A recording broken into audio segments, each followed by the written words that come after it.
Hello and welcome to the how-do series on this channel. Today I will be discussing how do black powder rifles work. And I think I'm just going to do a general discussion today in this video. And if you want, I will, depending on your response to this video, I will do a much more in-depth discussion on the full history and not a full history, a more conclusive and expanded history of black powder and where it originated and whatnot. And then I'll actually give more test footage on all of this. I just need to get to the range, and it's winter here, so ranges aren't really open right now. So if you do want to see some of that stuff, like down below. I will, however, at the end of this video, have some footage of me shooting some very interesting black powder firearms. But today we are going to be discussing very specifically black powder rifles. And I think to get started, we need to discern what a rifle actually is. Technically, a rifle is any firearm whose muzzle or whose barrel is rifled, and what that means is there's a spiral groove going down the barrel. So if I were to zoom in on this barrel, I might do it on this gun instead so you can get a better image. You will actually see little grooves going down it, and that makes the projectile or the ball, since these are ball rifles, they use lead balls. It makes the lead ball spin, which makes it more accurate. And the reason I chose this topic for the first video in the series is because I'm actually going to nationals this year in America to competitively shoot muzzleloading. I don't know how well I'll do. I didn't do too well at state last year, so we'll see. Anyways, and that is the basic principle. It's got rifling down the barrel. That is the keynote. So technically speaking, this is a muzzleloader rifle. Even though this is actually a pistol, it's got rifling down the barrel, so that means it is a rifle because it's got a rifled barrel. In the sense that we modernly take the term rifle, this is not a rifle, this is a pistol, and these are rifles. But technically speaking, this is a rifle, and actually all modern pistols are rifles as well. So how does a black powder gun shoot its projectiles? Well, first you have an ignition source. So this is a flintlock, so its ignition source is here. And then it lights a powder, and through various mechanisms. This one happens to be flintlock, so it actually ignites a flashpan powder, and then the flashpan powder ignites the propellant, or for these older rifles, it's real black powder, and it ignites the black powder, and then as the black powder burns up, it creates a lot of gases, and those gases expand rapidly, pushing the projectile out the muzzle of the barrel at an extremely high velocity. That is essentially how muzzleloader rifles work. And most muzzleloaders you'll see work when you're loading them. They have three basic parts. You put the powder in, and then you put a patch, and then a ball on top of the patch.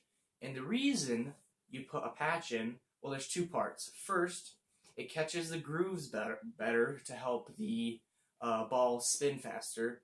And second, it helps keep the gases and in there, so you don't get any gas seepage around the ball. And it makes a tighter fit for this. So that is why, if you actually get most rifles, you get a caliber that is slightly smaller than your actual barrel dimension, and that is because it's most modern day replicas are designed to shoot with a patch insulator. You can shoot larger projectiles, but it's going to shave off lead, so it just seems kind of pointless to do that. Anyways, so back to the main point of this video. How do these work? So I just explained how you shoot it, and ignition, powder, projectile. That is all you really need to know. And then for black powders, there are several different types of ignition types. And they come in these rifle forms, which is what we're discussing today, in the form of what they call lock mechanisms, which is basically the mechanism, the trigger, and all of its mechanical parts, I guess you could say. This one is a flintlock. So it's got flint right here, and then it's got a flash pan made of steel, and when you cock it all the way back, you push the flash pan down, and it strikes the flash pan, and I'll have some high-res footage that you can see right about now.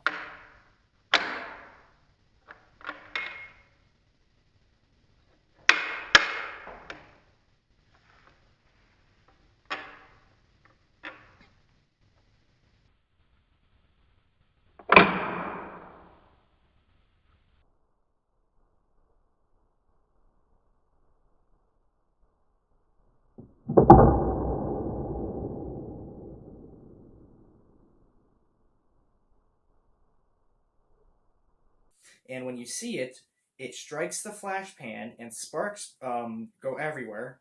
And the reason for that is flint burns up, and then you actually have powder in this flash pan, and then the powder goes into the barrel through this tiny little hole, and then the powder, or the little flash pan powder, ignites the main powder you have in your rifle, which sends off your projectile. That is essentially how a flintlock works. Very simple. When you pull the trigger, it releases the hammer, and the hammer strikes the hammer with the flint attached strikes the flash pan, and the flash pan creates a spark and ignites your flash pan powder. The next type we're going to be talking about is the most common, and that is called the cap lock. And the cap lock is, oh goodness, I need to oil that, is a lock where it has a little cap, you know, a little percussion cap that sits up here, and you, same process, you load the powder, the patch, and then the ball down the barrel, and instead of having to put powder inside of it, or on the flash pan, and worry about wind potentially having effect, or even rain, to make sure that your powder doesn't work anymore, and it's a lot, flash pans, flintlocks, are a lot more fickle and are not nearly as reliable as cap locks, and that's because cap locks are self-contained. So you put a little cap, and then as this hammer strikes the percussion cap, don't want to actually hit it, it slams on this nipple, and this little part is called a nipple, and then forces a spark down the barrel, same way, or down the little chamber here, same way this does, except this is all externalized, and this is all internalized. And then there are a few more. I'm not sure you can see these. I'll have the diagram on the screen if you can't. And there's the matchlock. And essentially what that does is it has a flame or a burning wick, and then it strikes a powder, or depending on, for the case of like cannons and whatnot, it just sheer lights the powder directly. But it works on a very similar principle to how the flintlock works. You have the little match or punk, and it's lit, and then it strikes the powder and ignites the gun. I have some footage right at the end of this video of me shooting one of those. You can see what they call a hang fire. Very interesting. And then the final one, which is, in my opinion, the far and away most interesting one, is something called a wheel lock. And what a wheel lock is that it has a massive spring internalized, and then it grates a flint on a rotating like spindle grinder thing, and when it does that, you have a little key, and you wind it up every time you shoot, and it goes shh, and flame or sparks come off of that rapidly, and then that ignites the powder that way. So, wheel lock. So a wheel lock is a lot more fickle and non-user friendly than all of these combined, pretty much, because they were so complex, people couldn't really use them. So there are the main parts of the main action types, as they would be called in modern weapon terms, or not weapon, firearm terms. I apologize. And that is how they work. You already saw the footage of this. I hope this helps you get an understanding. If you want to see my competition rifle, I'll go ahead and show you that too.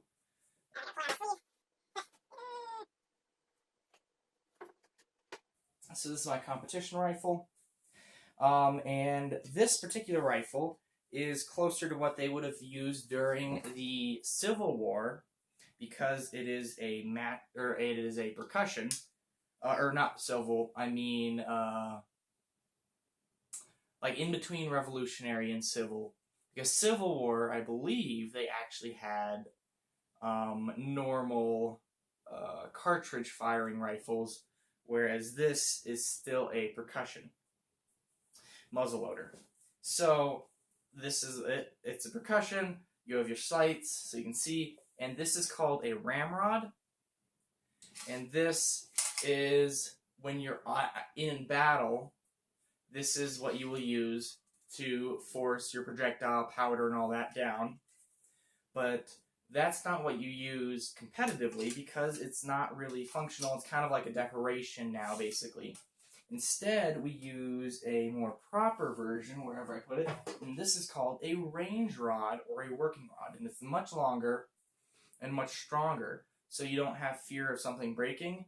And you put your powder in, and then you put a patch on top, and then a ball on top of the patch, and you put something called a sprue on top, and it's just from making the lead casting is how it works. And then you force it and work it down like this. And then when you hit the bottom, you clunk it a few times, and you pull it out like that, and you are ready to fire. And that is how you go. I know this is actually a right-handed action, and I shoot it left-handed just because it was cheaper to get, and it's still a functional rifle. Something interesting about this version is it actually has what they call a little patch holder on the stock. So when you open this up, let's see if I still have enough nails to open it up. It's so tough. Ugh. You can store patches for your rifle inside of here, so you don't have to worry about losing them when you have your rifle with you at all times. Anyways, I hope this has been enjoyable. Thank you for joining me. I hope you enjoy the footage after this. If you have any questions about this or want to see topics for future videos, please comment down below. Like if you like, and dislike if you didn't. Thank you for joining me. This is PG Tech, signing out.